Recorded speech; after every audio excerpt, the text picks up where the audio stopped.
తాకట్టులో ఉన్న బంగారాన్ని విడిపించి ఆ రోజు ఆన్లైన్ రేటుకే మేము కొంటాం. Sharma gold company. నమస్తే, వెల్కమ్ టు సుమన్ టీవీ. నేను మీ యామ్ని. ప్రస్తుతం మనతో ఉన్నారు ప్రముఖ ఆధ్యాత్మికవేత్త, ప్రముఖ జ్యోతిష వాస్తు పండితులు మంత సూర్యనారాయణ శర్మ గారు ఉన్నారు. వారితో మాట్లాడదాం. నమస్కారం గురుగారు. నమస్కారం అమ్మ, శుభం బియాదు. గురుగారు, ఈ నెల అసలు మీనరాశి వారికి అండి ఏ విధంగా ఉంటుంది?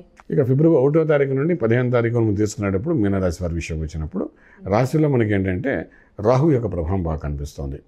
అలాగే కుటుంబ స్థానంలో బృహస్పతి బాగున్నాడు. అలాగే మన సప్తంలో చూస్తే కేతు యొక్క ప్రభావం నెగిటివ్ కనబడుతుంది. అలాగే మనకు రాజ్యంలో చూస్తే కుజుడు ప్లస్ శుక్రుడు యొక్క ప్రభావం కనబడుతుంది, బాగుంది. అలాగే లాభస్థానంలో బుధాదిత్య యోగం ఉంది, లాభాలు ఇస్తాయి. వ్యయ స్థానంలో శనీశ్వరుడు యొక్క ప్రభావం కనబడుతుంది. అంటే ఎంత లాభం వచ్చినా ఖర్చు దాని తగ్గట్టుగానే శనీశ్వరుడు చేయిస్తాడు. అంటే లాభం వచ్చి ఖర్చు పెట్టించేటట్టు ఉంటాయి తప్ప అప్పు చేసి ఖర్చు పెట్టేటట్టయితే కనిపించట్లేదు. సో లాభం వస్తుంది, ఖర్చు పెడతారు, ఎంజాయ్ చేస్తారు, అట్లా ఉంది మేడం. అలానే ఇప్పుడు ఆర్థికంగా ఏ విధంగా ఉంటుందండి వీళ్ళకి? ఆర్థికంగా చూసుకుంటే ఉద్యోగస్తులు ఎవరైతే ఉన్నారో కుటుంబ పరంగా ఉద్యోగస్తులు ఏదైతే ఉద్యోగం చేస్తున్నారో డెఫినెట్గా వాక్చాతుర్యానికి వాళ్ళు చేసే పనులకి వాళ్ళకి ధనము, ఇంక్రిమెంట్స్, ప్రమోషన్స్, కొత్త ఉద్యోగ ప్రయత్నాల సక్సెస్ ఇవన్నీ వాళ్ళకి కనబడతాయి. ఒక 10 to 15% ప్రాఫిటబుల్గా వెళ్తుంది కాబట్టి వరి అవ్వక్కర్లేదు. ఎంత కనబడినా మనకు ఖర్చు మాత్రం మన వెనకాడుతుంది కాబట్టి 15 రోజుల్లో దాని దగ్గర ఖర్చు దగ్గర టేబుల్ తయారైపోతుంది.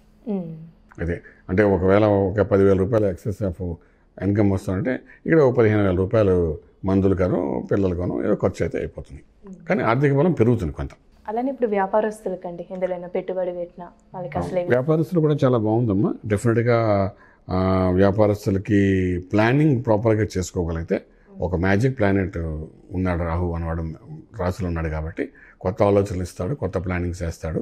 ఆ ప్లానింగ్ ప్రకారం ముందు వెళ్ళిపోగలిగితే అది ఇన్ ఫ్రంట్ ఆఫ్ పీపుల్ అంటే ఇంట్లో కుటుంబ సభ్యులతో డిస్కస్ చేసుకుని ప్లానింగ్ అని చేయగలిగితే డెఫినెట్గా సక్సెస్ ఉంటుంది.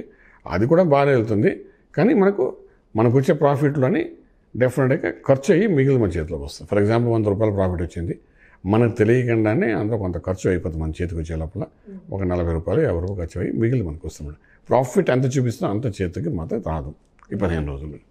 అలానే ఇప్పుడు సినిమా పరిశ్రమకి సంబంధించండి ఏ విధంగా ఉంటుంది? చూస్తాం కదా, సినిమా పరిశ్రమ వరకు మీరు చూసుకుంటే ఏదైనా సినిమా రిలీజ్ చేస్తున్న ఈ టైంలోని లేకపోతే సినిమాలు ఏమైనా అగ్రిమెంట్స్ చేసుకున్నా కూడా ఈ సమయంలో ఏది అగ్రిమెంట్ చేసుకుంటారో మీకు సినిమా బాగున్నా బాగాలేకపోయినా మీకు ప్రాఫిట్ అయితే వచ్చేస్తుంది. అదైతే షూర్. అదొక బిజినెస్ అయిపోయిందమ్మా. ఇప్పుడు కంటెంట్ ఉందా లేదా సంబంధం లేదు, ఎన్ని కోట్లు ఎన్ని చోట్ల రిలీజ్ చేసాం ఆ స్టైల్కి వెళ్ళిపోయారు వీళ్ళంతా ఇప్పుడు. సో లోపల కంటెంట్తో మనకు సంబంధం లేదు. సో సినిమా హిట్ అవుతుందా లేదా కానీ మీకు ప్రాఫిట్ వస్తుంది. ప్రాఫిట్స్ మళ్ళీ మీరు షేర్ చేయవలసిన అవసరం ఉంటుంది. ఆ షేర్ చేస్తే అల్టిమేట్లీ మీకు వచ్చే ప్రాఫిట్ మాత్రం నార్మల్గానే ఉంటుంది చెప్పచ్చు. అలానే ఇప్పుడు రాజకీయ నాయకులకండి ఈ రాశి వారికి ఏ విధంగా ఉంటుంది?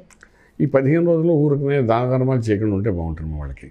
ఎందుకంటే మనకు ఈ పార్టీలో వీళ్ళు జాయిన్ అవుతున్నాం, వీళ్ళు ఖర్చు పెడదాము, లేకపోతే ఈ నియోజకవర్గంలో మనం ఇప్పుడు ఖర్చు పెడితే మనకు వాళ్ళు ఏదో ఓటేస్తారు, ఇలాంటి ప్రయత్నాలు ఈ 15 రోజులు చేయట్లేదు. గవర్నమెంట్ డిసైడ్ చేసిన ఏమైనా పథకాలు ఉంటే అది ఇంప్లిమెంట్ చేస్తే అది వేరే సంగతి. కానీ ఇనిషియల్గా మన ఓన్ ప్లానింగ్తో ఏది ఖర్చు పెట్టడం అనేది అంత ప్రయోజకంగా ఉండలేదని చెప్పడం అవసరం.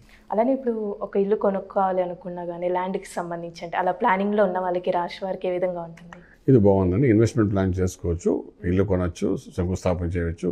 అంటే ముహూర్తాలు లేవనుకోండి, భూమి పూజకి వాళ్ళకి సంబంధించి ప్లాట్లు కొనవచ్చు, దానికి సంబంధించి అగ్రిమెంట్స్ అన్ని చేసుకోవచ్చు. 15వ తారీఖు తర్వాత ముహూర్తాలు ఉన్నాయి కాబట్టి మనం పూజలు కూడా చేసుకోవచ్చు. It is a positive sign. మీకు ఏదైనా చేద్దాం అనుకుంటే మీ కుటుంబ సభ్యులందరూ కూడా సహకరిస్తాం. ఏదైనా ఇన్వెస్ట్మెంట్ ప్లాన్ చేస్తున్నా, ఏదైనా కొనాలన్నా, ఏం చేయాలన్నా, ల్యాండ్స్ కానీ ఇన్ఫ్రాస్ట్రక్చర్ సంబంధించి కానీ వ్యాపారం కానీ ఏ చేయనా కుటుంబం యొక్క సహకారం అయితే ఉంటుంది. కుటుంబ సభ్యుల నుండి ఫైనాన్షియల్ సపోర్ట్ కూడా దొరుకుతుంది. ఇవన్నీ జరుగుతాయి, నథింగ్ టు వరీ అబౌట్. కానీ నేను ఇక్కడ ప్రాఫిట్ దగ్గరికి వచ్చినప్పుడు మాత్రం ఎక్స్పెక్టేషన్స్ తగ్గ చేతిలోకి రావు, అదైతే షూర్. అలానే ఇప్పుడు విదేశాల్లో ఉన్న వాళ్ళకి కానీ విదేశాలకు వెళ్ళాలి అనుకుంటున్న వాళ్ళకంటే ఏ విధంగా ఉంటుందంటారు? 100% వెళ్ళొచ్చామా, ఏం ప్రాబ్లం లేదు. సక్సెస్ఫుల్గా వెళ్తారు విదేశాలకి. చదువుకునే విద్యార్థులకి బాగుంది. ఉద్యోగం ప్రయత్నాలు చేసి వెళ్ళాలనుకున్న వాళ్ళు శ్రీకారం చుట్టమనండి, డెఫినెట్గా సక్సెస్ ఉందని చెప్పచ్చు. అలానే ఇప్పుడు వివాహ ప్రయత్నాలు చేస్తున్న వాళ్ళకి కానీ భార్యాభర్తల మధ్య అండి అసలు ఏ విధంగా ఉంటుంది? కుటుంబపరంగా ఎటువంటి ఇబ్బందులు ఉన్నామా, భార్యాభర్తల మధ్య అన్యోన్యత అది ఉంటుంది. ఏదో మూడో వ్యక్తి వల్ల కొంత ఖర్చులు జరుగుతాయి తప్ప బేసిక్ ప్రాబ్లం ఉంది. అలాగే కుటుంబపరంగా వివాహ ప్రయత్నాలు ఏవైతే చేస్తారో యుక్త వయసులో ఉన్నవాళ్ళు అనుకోండి, ఈ యొక్క రాశివారం వివాహ ప్రయత్నాలు చేస్తే అందులో సక్సెస్ఫుల్ అవుతుంది. పెద్దవాళ్ళు అనుకోండి, వాళ్ళ పిల్లలకి చేయాలనుకున్నాం కానీ ఇనిషియేట్ చేస్తే సక్సెస్ఫుల్ అవుతుంది. ఇవన్నీ బాగున్నాయి. కుటుంబం అంటే మ్యారేజ్ అనే పార్టీకి అలాగే గృహప్రవేశం, శంకుస్థాపన ఇటువంటి వాటిని కూడా ఇనిషియేట్ చేయడానికి అయితే బాగానే ఉంది మనకు. Time nothing to worry about it. అలానే ఈ రాశి వారికి అండి సంతాన పరంగా ఏ విధంగా ఉంటుందంటారు? పంచమ భావంలో ఎటువంటి పాపగ్రహం లేదమ్మా. పంచమాధిపతి చంద్రుడు బాగున్నాడు. సో అంచేది 15 రోజులు మనకు అంత ఇబ్బంది పడదు.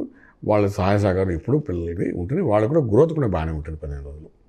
అలానే ఈ రాశి వారికి లక్కీ నెంబర్ ఏంటండి? నెంబర్ 3 పాజిటివ్గా పనిచేస్తున్నాము చెప్తాం. ఓకే. అలానే ఆరోగ్యపరంగా ఏ విధంగా ఉంటుంది? ఆరోగ్యం అంటే అనారోగ్యానికి సంబంధించిన వరకు ఏమైనా ఉందా అంటే ఇక్కడ పెద్ద రాశిలో రాహు కూర్చున్నాడు, సప్తమంలో కేతువు కూర్చున్నాడు. కుటుంబ స్థానం బాగుందన్నాం, కానీ భార్యాభర్తల మధ్య ఏదో ఒక చిరాకు వస్తుంది, మళ్ళీ నార్మల్గా అవుతుంది. సో అంచేతంటే ఈ మానసిక ఒత్తిడి మీద ఉన్నారు కాబట్టి ఇద్దరు కలిసి చేసే కొన్ని కార్యక్రమాలు ఉంటాయి.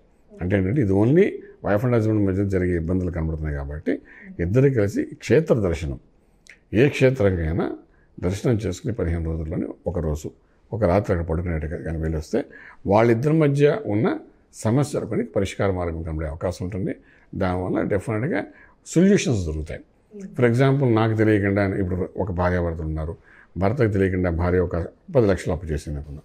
అలాగే భార్య తెలియకుండా భర్త 20 లక్షలు అప్పు చేశారు, మొత్తం 30 లక్షలు అప్పులు ఉన్నాయి, సమస్య పరిష్కారం అవ్వట్లేదు అనుకున్నాను. అలాంటప్పుడు వీళ్ళు ఒక క్షేత్రానికి శ్రీశైలం కానీ కాళహస్తి కానీ ఏదైనా క్షేత్రం అలా ప్రశాంతంగా వెళ్ళి ఓ రాత్రి నుండి దర్శనం చేసుకుని మనం వస్తే దాని పరిష్కార మార్గాలు కనబడతాయి. అటువంటి సమస్యలు ఉన్నాయి వీళ్ళకి. నేను రాసిన భార్యాభర్తల మధ్య అటువంటి సమస్యలు ఉన్నాయి కాబట్టి డెఫినెట్గా అలాగా ఒక ప్రయాణం చేసి రమ్మంటాం, వస్తే అన్యోన్యత బాగుంటుంది.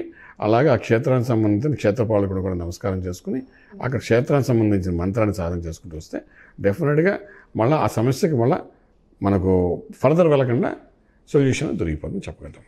చాలా చక్కగా తెలియజేస్తారు గురుగారు, ధన్యవాదాలు. శుభం వ్యాధం.